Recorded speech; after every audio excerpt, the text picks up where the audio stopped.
하나님 말씀 야고보서 3장 13절부터 18절까지 말씀입니다. 신약성경 374쪽 야고보서 3장 13절부터 18절까지 말씀, 우리 한 절씩 읽고 마지막 절은 함께 읽습니다. 너희 중에 지혜와 총명이 있는 자가 누구냐? 그는 선행으로 말미암아 지혜의 온유함으로 그 행함을 보일지니라. 그러나 너희 마음속에 독한 시기와 다툼이 있으면 자랑하지 말라. 진리를 거슬러 거짓말하지 말라.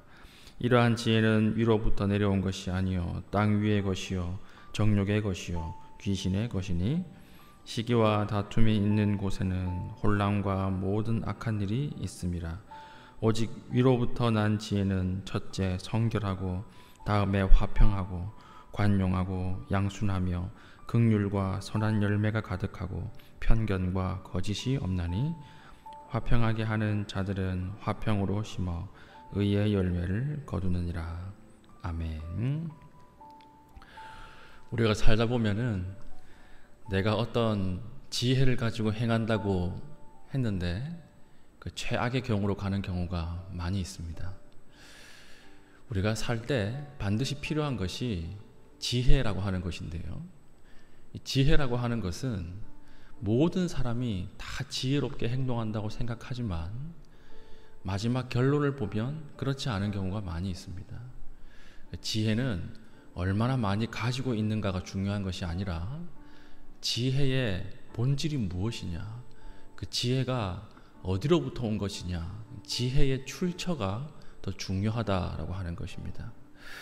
우리가 온전하게 살기 위해서 어저께 강조한 것이 무엇이었습니까? 혀를 제어하는 지혜가 있어야 한다라고 하는 것이었죠. 그런데 오늘 이거 지혜에 대해서 또 다른 측면을 이야기하고 있는데 어떤 것입니까? 혀를 제어하는 것뿐만 아니라 이 지혜에는 두 가지가 있다는 것입니다. 두 가지의 지혜가 있는데 이 두 가지의 지혜를 잘 분별해야 한다. 지혜의 분별을 이야기하고 있습니다. 첫 번째 지혜는 무엇입니까?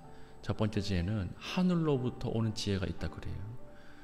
우리가 보기에는 다 똑같은 것처럼 보여도 하늘로부터 오는 지혜가 있다. 반면에 또 뭐가 있어요? 땅에서 오는 지혜가 있다는 것입니다. 그러므로 성도는 하늘로부터 오는 지혜를 분별해서 살아야지 땅으로부터 오는 지혜를 취해서는 안 된다. 이렇게 야고보서는 우리에게 이야기하고 있는 것입니다. 자, 우리가 온전하게 살기 위해서 강조했던 것이 1장부터 쭉 뭐지요?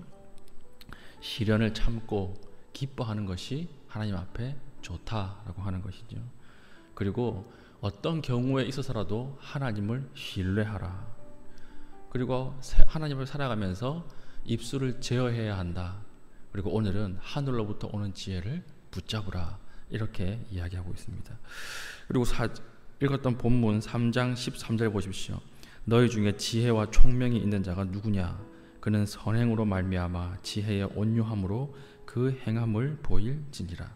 자, 야고보가 너희 중에 지혜와 총명이 있는 자가 누구냐? 이렇게 물어본 것은 지혜가 있는 사람 손들어 봐라, 이 말이 아닙니다. 오늘 누구냐라고 물어본 것은 지금 이 글을 읽는 사람들이 다 자기가 지혜 있다고 생각하는 사람들이에요. 그러니까 정말 너희가 지혜가 있느냐, 이걸 한번 봐라, 이렇게 얘기하는 거죠. 그러면서 진짜 지혜는 무엇이다 이렇게 이야기합니까? 선행으로 말미암아 지혜의 온유함으로 그 행함을 보일지니라. 자, 그 선행으로 말미암아 지혜의 온유함으로 행하느냐, 행하는 것이 지혜다, 이렇게 이야기하는 것입니다. 너희들이 아무리 많은 지혜를 가지고 있다고 생각하고 자랑해도 행하지 않으면 그것은 지혜가 아니라는 것이죠. 우리가 하나님 앞에 능력 있게 살기 위해서는 모든 것이 다 동사입니다. 사랑, 명사로 사랑을 알고 있다. 그게 무슨 의미가 있어요? 사랑해야죠. 사랑해야 진짜 파워가 나오는 것입니다. 노래, 찬양, 이 무슨 힘이 있습니까? 아무 힘이 없어요. 우리가 예배 가운데 실제로 찬양을 할 때 힘이 나오는 것입니다. 기도해야 한다, 이거 아는 것, 우리는 이걸 지혜라고 생각하지만 지혜가 아니죠. 진짜 기도할 때 파워가 나타나는 것입니다. 그러니까 우리가 살 때 그렇게 나타나는 것이죠. 다이어트 중요한 거 알죠? 모든 사람들이 다 다이어트 하죠. 근데 누가 살을 빼죠? 다이어트 하는 사람이 살을 빼는 것이에요. 우리가 행함이라고 하는 것은 하나님 앞에서 능력 있게 살 수 있는 방법이라고 하는 것이죠. 우리가 바람은 눈에 보이지 않죠. 바람은 눈에 보이지 않지만 바람이 분다는 것은 어떻게 합니까? 나뭇가지가 흔들리는 것을 보면 아, 바람이 부는구나 이걸 알 수 있습니다. 신앙은 눈에 보이지 않죠. 신앙은 눈에 보이지 않습니다. 그런데 무엇을 보면 아, 이 사람이 믿음이 있고 신앙이 있는가를 압니까? 그 사람의 행동을 보면 알 수가 있다는 것입니다. 그래서 우리는 믿음으로 하나님 앞에 이 믿음을 가질 뿐만 아니라 그것을 행함으로 말미암아 이 믿음을 검증하게 되는 것입니다. 그래서 오늘 지혜는 두 가지를 이야기하는데 첫 번째가 강조하는 것이 땅에서부터 오는 지혜가 있다는 거예요. 땅에서부터 오는 지혜. 자, 무엇입니까? 14절. 그러나 너희 마음속에 독한 시기와 다툼이 있으면 자랑하지 말라. 진리를 거슬러 거짓말하지 말라. 자, 땅으로부터 오는 지혜가 대표적으로 뭐가 있는 거죠? 독한 시기와 다툼이라고 하는 것입니다. 시기라고 하는 것은 무엇이냐면 시기는 나보다 나은 사람을 보고 품는 감정이에요. 다툼은 무엇이냐면 나보다 못한 사람을 보고 품는 감정이에요. 그러니까 이 땅으로부터 오는 지혜의 대표적인 것이 무엇이냐면 다른 사람과 비교하는 것입니다. 비교해서 나보다 나은 사람을 향해서는 시기하고 나보다 못한 사람들에게는 무시죠. 이 다투는 것. 땅으로부터 오는 가장 대표적인 것이 야고보서는 뭐라고 이야기합니까? 비교라고 하는 것입니다. 그러니까 옆을 보면 망한다는 것입니다. 옆을 보면. 옆을 볼 것이 아니라 하늘을 봐야 한다. 이렇게 이야기하는 것이죠. 그래서 땅으로부터 오는 지혜를 가진 사람은 어떻게 됩니까? 15절.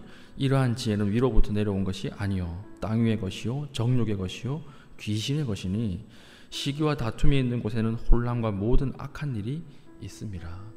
이것은 귀신의 것이라고 이야기하는 것입니다. 여기에서부터 모든 악한 것들이 다 튀어나온다 이렇게 이야기합니다. 실제로 그렇죠. 우리가 비교하고 우리가 시기하고 옆 사람을 보고 계속 괴로워하면 마음에 평안이 없어요. 하나님이 나에게 주신 것도 충분히 많거든요. 하나님이 나에게 주신 것도 넘치거든요. 그런데 누구랑 비교해요? 나보다 더 가진 사람을 보고 놓고 비교하는 거예요. 괴로운 거죠. 그래서 우리 그 살리에르처럼 모차르트 옆에 있는 살리에르처럼 내가 가진 것 하나님 주신 것이 너무나 많은데도 불구하고 뭘 비교하는 거예요? 가지지 못한 것 가지고 계속해서 비교하는 거. 지옥 되는 것입니다.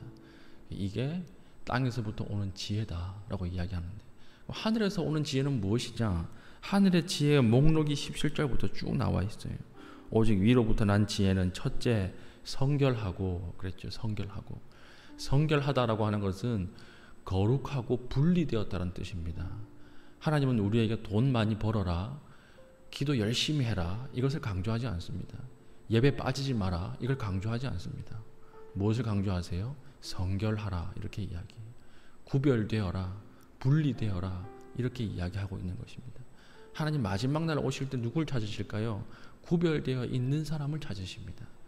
그러니까 우리는 하나님 앞에 무엇을 행할 때 행함의 가장 기본이 되는 것이 무엇입니까? 구별됨이에요. 세상 사람과 구별됨, 악한 것과 구별됨. 이 구별됨을 항상 취하라. 이게 첫째다 이렇게 이야기하는 것이죠. 두 번째는 무엇입니까? 화평이에요. 피스메이커가 되라는 것입니다. 피스메이커. 어떤 사람은 공동체에 들어가는 공동체마다 다 깨는 사람들이 있죠. 이런 사람들은 하늘로부터 온 지혜를 가진 사람인가 한번 심각하게 점검해 볼 필요가 있습니다. 하늘로부터 온 지혜의 특징은 피스메이커가 되는 거예요. 내가 들어가면 깨졌던 공동체도 회복되는 것입니다. 막혔던 담이 허물어지는 것입니다. 그것이 하늘로부터 온 지혜라고 하는 거예요. 그리고 뒤에 쭉 관용, 양순, 긍휼, 선한 열매가 가득하고 편견과 거짓이 없나니 화평하게 하는 자들은 화평으로 심어 의의 열매를 거두느니라. 자, 하늘로부터 온 지혜의 모든 특징이 무엇이죠? 인격의 변화라고 하는 것입니다. 우리가 하늘로부터 온 지혜다 이러면 병을 고치는 능력이 있고 방언을 하는 능력이 있고 그게 아니에요. 하나님이 주신 것은 병고침이나 특별한 은사가 아니에요. 하늘로부터 오는 지혜의 대표적인 것, 모든 것들은 인격의 변화를 추구하는 것입니다. 그러므로 바른 신앙을 가지고 우리가 하나님 앞에 바르게 행하고 살면 반드시 무엇이 따르는 것이지요? 인격의 변화가 따라온다는 것입니다. 그러므로 인격을 바라보면 그 사람의 신앙의 깊이를 아는 거예요. 예수 믿기 전에도 아내를 구타했는데 예수 믿고 나서도 구타한다. 그러면 이 사람 다혈질이라서 그런 게 아니에요. 다혈질이라서 그런 게 아니라 정말 믿음이 바른 믿음인가? 한번 심각하게 점검해 봐야 한다는 것입니다. 내가 예수를 믿고 5년, 10년 동안 인격이 전혀 변하지 않는다. 깊어지지 않는다. 그러면 내 믿음이 진짜 믿음인가? 심각하게 검증해 봐야 한다는 것입니다. 왜 그렇습니까? 인격의 변화를 반드시 가지고 오거든요. 그래서 우리가 교회에서 사람을 세울 때도 믿음 좋은 사람을 세우면 안 됩니다. 돈 많은 사람 세우면 안 돼요. 우리가 직분자 투표를 할 때 반드시 무엇을 봐야 됩니까? 인격을 봐야 돼요. 그래서 성령의 9가지 열매도 보면 다 인격의 변화입니다. 인격의 깊이, 이것을 보고 하나님이 주시는 것도 다 인격의 변화예요. 그 사람의 인격을 봐야지 다른 것들을 보면 안 된다는 것입니다. 청년들도 마찬가지. 결혼할 사람 1순위 믿음이라고 이야기하는데 믿음이 있어야 한다는 것은 당연한 것입니다. 그게 1순위가 되어서는 안 돼요. 청년들이 믿음을 1순위로 놓으면 안 되고 결혼할 사람 대상자 1순위가 무엇입니까? 인격이에요. 인격이 좋은 사람을 만나야 됩니다. 심지어 믿음이 약하다고 하더라도 인격이 좋은 사람 만나야 돼요. 믿음은요, 하나님이 은혜를 주시면 하루아침에 바뀌는 것이 믿음입니다. 믿음 없는 사람이 암에서 딱 나으니까 누구보다 믿음이 강해지는 걸 제가 봤어요. 아, 믿음은 하나님의 은혜를 한 번만 주셔도 그 대폭 성장하는구나. 근데 인격은 아니에요. 인격은 하루아침에 성장할 수 없습니다. 인격이라고 하는 것은 신앙 안에서 자기를 부단히 갈고 닦고 시간이 흘러야 완성되어 가는 것입니다. 이게 하나님의 지혜라는 것이. 우리가 오늘 야고보서가 3장 우리가 읽었던 본문을 통해서 강조하고 있지요. 너희는 땅에서 오는 지혜를 붙잡지 말고 하늘에서부터 오는 지혜를 붙잡으라. 하늘에서부터 오는 지혜가 무엇이냐? 옆을 보지 않는 것이, 비교하지 않고 하늘을 바라보는 것인데, 이것은 위로부터 오는 지혜는 특징 다 인격의 변화를 요구하는 것들이다. 우리가 오늘 하루 살아갈 때 하나님 앞에 우리가 바른 인격으로, 아름다운 인격으로 거듭날 수 있는 주의 신실한 백성 되시기를 축원합니다. 아멘. 기도하겠습니다. 기도할 때 하나님, 오늘 내가 하나님 앞에 더욱더 아름답게 다른 사람을 용서하며 관용하며 하나님 시련을 참고 하늘로부터 오는 지혜를 가지고 살아갈 수 있게 하여 주시옵소서. 기도하시고, 특별히 기도할 때 우리 여름 성경학교를 위해서 기도해 주시고요. 그리고 지금 델타 바이러스가 확산되고 있습니다. 코로나 바이러스가 확산되고 있는데 이 바이러스를 주님께서 막아달라고 우리 다 함께 기도하시고 자유롭게 돌아가시겠습니다.